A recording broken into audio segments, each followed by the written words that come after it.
Oh, yan si Roque. Pang fifth chemo niya ngayon, di ba? O, binidyo ko na para kay ate, para maliwanag.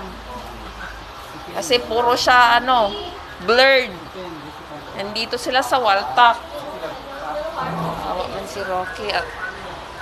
Awa man ikaw, no? Na kay amo sa una, no? No? Gipasagdaan na lang ka, no? So, ikaw kay Aspin, gilabay ka. Sana nakita to ng amo. Na yung pinabayaan mong dog, ayan na, pinagamot ng ibang tao. Kahit ang hirap ng buhay. Ginoo ko, Roque. Si Mange baby kaya dito sa Palawan. Kasi minadaliyo siya magtambay. Minsan, ikaw ko mo. Ano daw, Balikon. binaba ko, kaya gano'n siya nagtakbo.